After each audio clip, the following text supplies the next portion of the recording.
In Spelling Shed, pretty much the main task behind the scenes is connecting up pupils with lists of spelling words. There are a few different ways that works, so I want to take you through that process. To start with, if you want to have a look at lists in the system, you can click on the little hamburger menu icon and go down to spelling lists. Then you can see the spelling scheme, so you can look at lists that we've made that follow the national curriculum, developed by stage, where stage relates to a school year in the English primary curriculum. You can filter down to stage 3, for example. You have your lists, so these are lists that you've made, how many words and some actions that you can take for them. We'll go through that in a minute. You can also search for lists by clicking on the little magnifying glass icon up here. So for example, if we look for phonics, there we go, there's loads of phonics lists, so you can see those and you can add to favourites and you can look at the details if you want to. I'll cover it now and do some other things. If you have favourited a list in the main spelling lists section, so in here, you have a favourite lists tab as well, so that will show you lists that you favourited, so you can manage them, you can have a look at details, you can duplicate them if you want to, make a copy to put inside your list that you can edit, or you can remove them and favourite it. There are really 3 systems where lists and pupils connect. The first system is the favourites. That system is really good to keep track of a list for a long period of time. So it's like a bookmark. You as a teacher might use a favourite to keep track of a list that you want to do in a few weeks, or for a topic, or something that you think might be useful, or maybe you want to recommend to other teachers and so on. Okay? You can, for pupils, you would look at favourites as lists of words that you want them to work on over a long period of time. So high frequency words, common exception words, statutory spellings, that kind of thing. If you want to assign a favourite to a group of pupils, what you do is you find that list. So let's say we do adverbs of possibility and frequency. Click on details, that shows us the words. And then if we look at this little heart icon up at the top right hand corner, that's the favourite button. That lets us favourite it for other people. Do an admin to favourite for other people. Then you've got a few divisions, so you can choose the group, so you can favourite it for other teachers, for all pupils, if you want to give a list for the entire school, or for a group. So for example, if we want to give it to all pupils in this group, we do there, or we can pick individual children. So if we have particular goals longer term for certain children, we can choose those, so we get that control. Okay, so that's the first system, is favourites, and that's kind of long term. The next system is probably the main one that people would use, which is assignments. Okay, so it's a little clock icon. Just click on assignments, and what assignments do is they let you assign a list to one or more pupils for a period of time with some other criteria. So if we want to add a new assignment, what we do is we click on the little plus. Then we can give it a title. That's just for us. That's so we know which it's for. So you know which week, what the focus is, whatever we need to know. Because obviously, if we do one every week for a year, we're going to have a lot of them. So let's do my new assignment. Then when do we want this to be available from? Well, we'll do it from straight away, or we could set a time in the future. So if you want to set up your assignments in advance, you could do a whole term's worth and just let them run. Deadline, well, we want it to run for a week, so we'll do a week later. We can now choose a list, so if we're following the scheme, you click on scheme, and it tells you which stage and which list, what the title is. Let's do the trigraph air from stage 1, list 37.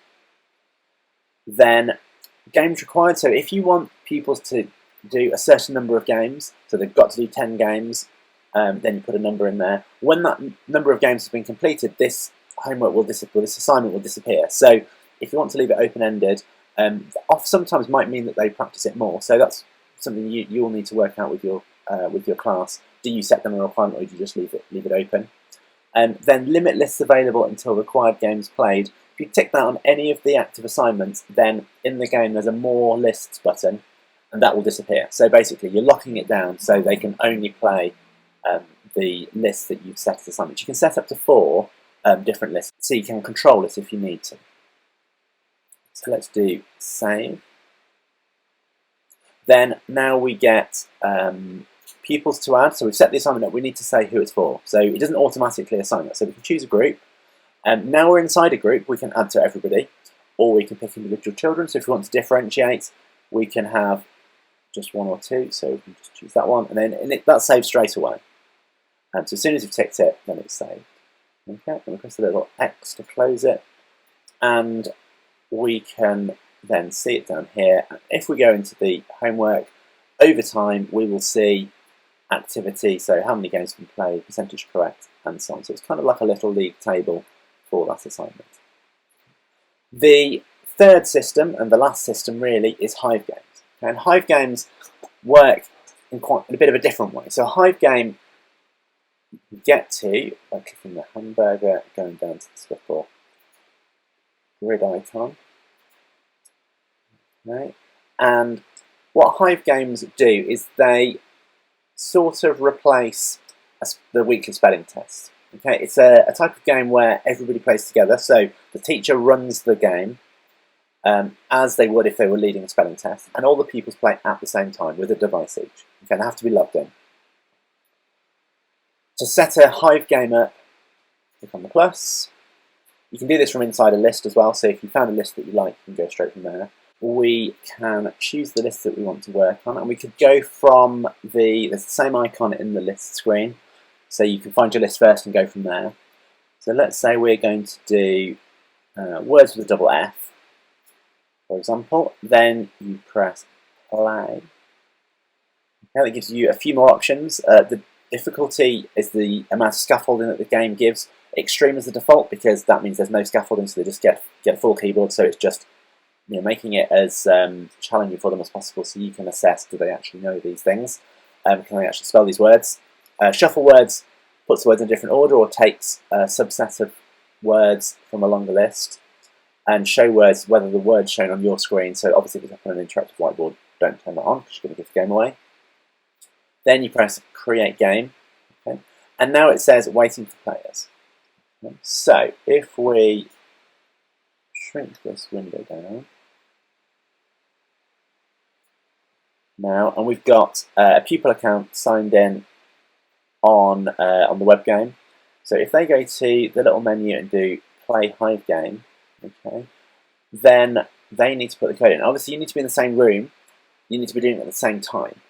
So this isn't something that you can set up to work at separate times. That's what assignments are for really. So this is really a spelling test, all in the classroom, teacher and pupils. Okay? So anyway, so you press play Hive game, 419165, done. Okay, that shows on the pupil screen, it shows waiting, and on your screen it shows the pupil has signed in. You wait till everybody's in there. When you're happy that everyone's signed in and everyone's good to go, you press start game. They can join later, but obviously they're going to miss the first few questions, which isn't what you want. Pass. So it reads the word to them. Okay. If they can't hear it or they missed it, they can press the button again. Pass. And then they can enter the word. And pass.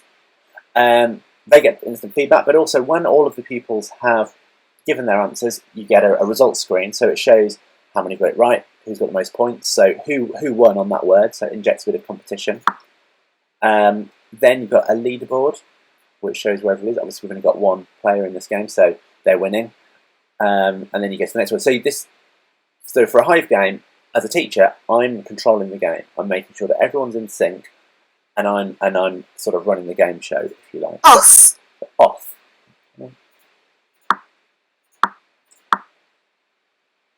Off. There we go. Got that right. So then use the leaderboard, and now my score's gone up. I've got 2 out of 2 correct. The next Fluff. Fluff. Let's say I spell that wrong.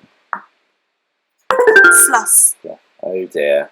Tells me what I should have spelt it, how I should have spelled it, and then reflects that on the teacher screen. So you leaderboard, and now you can see actually, I only got 2 out of 3 correct. Huff.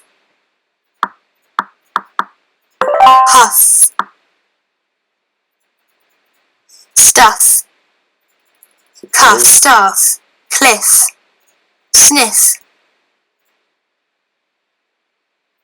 stiff.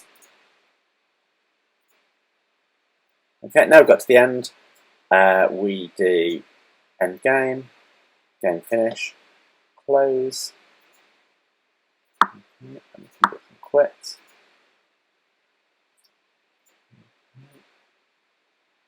And now we see that our game is finished. And we can have a look at the details. Obviously, we gave up at this point, but you can see how the results show up for you. So you can see, actually, if everyone's got one word wrong and you've got a big red stripe, then you know that you need to review that. If you've got pupils who have got lots of red, then again, you might want to look at an intervention. But it gives you your kind of spelling test marking nice and visually and nice and sort of accessibly. Another thing that you can do with spelling lists, if you want to create lists that are tailored for pupils, if you go through to groups, so if you go to this one, so here's this group, you can scroll and you can see a bit more information about who's doing what and how good are we. Okay? So if you want to look at a particular list, let's have adventure narratives. Okay, see there's an upward trend. This is the class average. Okay, this little aggregate data switch means that that's for all words within that list. If you turn it off, then you see much more information. So you see the words and then what's the trend like. Obviously, you can get a bit busy with a big list, which is why it defaults to aggregate. But you can sort of start to see, you can turn words on and off, so you can see a bit more detail of what's going on in there. Scroll down even more, then you can see the words that have been spelled within that group in the past 7 days. Okay, quite a lot potentially. Then if you say, well, actually, we need to practice some of these, okay, then what you can do is you can choose those words. We've got these ones. Got any on this page? Oh yeah, well I've got one as well. Then click on Create List. Okay, give it a name for a list. So Review List. Press OK. Do I want to view the list? Yeah, let's have a look. Okay, and there we go. Those are the words that I've chosen. And now we can have another Hive game, or we can favourite it. So we can say, right, you need to work on these, or we can go into assignments and we can set an assignment for those pupils that need to work on this list. Okay. So that's lists in the Spelling Shed system. Thank you.